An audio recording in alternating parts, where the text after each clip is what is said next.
Eastern Conference. Can Cleveland beat Boston? Well, I ain't hear you. You said, Can they? Here's the question. What? Can Cleveland beat Boston 4 times? Okay, that's even better. I'm asking you. Yeah, and the thing is, I was down in Cleveland for training camp. Okay. For SiriusXM. Yeah. And the vibes were great. We sat down with everybody. My radio partner Rob Perez and I. Darius Garland, Donovan Mitchell, Evan Mobley, Jared Allen, Kobe Altman, Kenny Atkinson. We sat down with all of them. And when the Pelicans played in Cleveland, I went in the locker room after the game and I sat down with Donovan Mitchell. And I was just kind of just joking with him and say, man, you know what, y'all rolling, huh? And this was earlier in the year. Right. And he said, you know what, man, I thought we would be good. I didn't think we would be this good. And I'm with him. I didn't think they would be this good.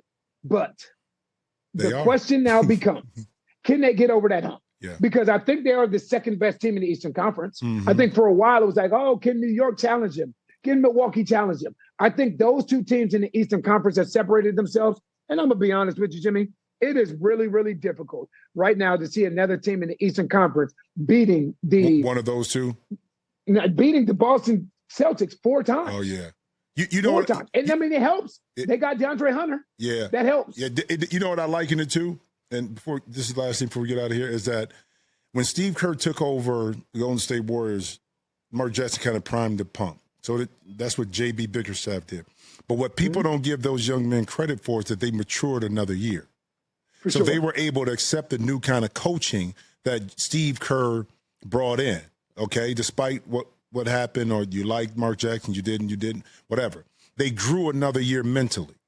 I see the same thing and what Steve Kerr did, he tweaked the system, got the ball out of Steph's hands as much, made it more free-flowing, opened it up, plugged in some pieces and made it work. Same thing with Cleveland.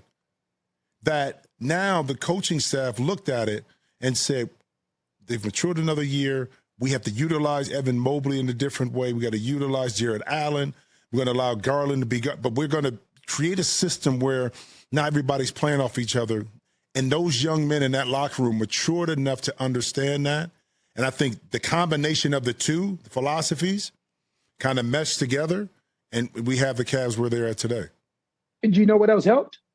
Is the fact that you don't have some of the issues hanging over the locker room that you had. Oh, the contracts. Right? The contracts are signed. Donovan Mitchell got extended. Jared Allen got extended.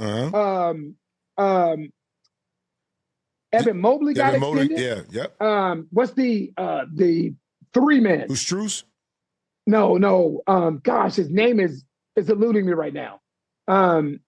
Stronger guy that started at the 3 spot for them. You're not talking about Max Strus?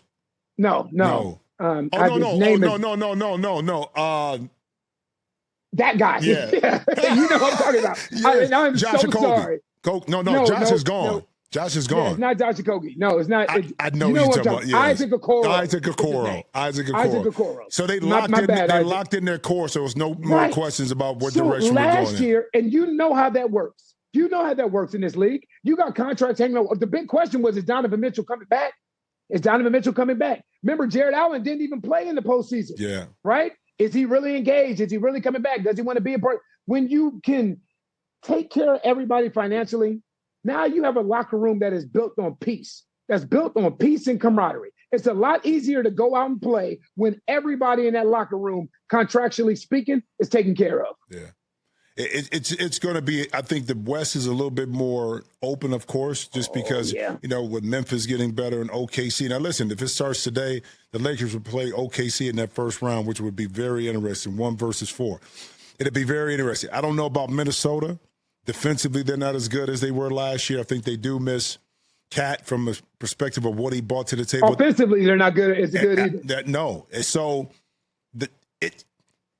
the East is less intriguing just because those two teams are dominant. The West, you got a lot of questions. It goes back to matchup. Check out new episodes of The Jim Jackson Show every Thursday. Watch on The Rich Eisen Show YouTube page. Follow the show on Instagram @Jim Jackson Show, or listen wherever you get your podcasts.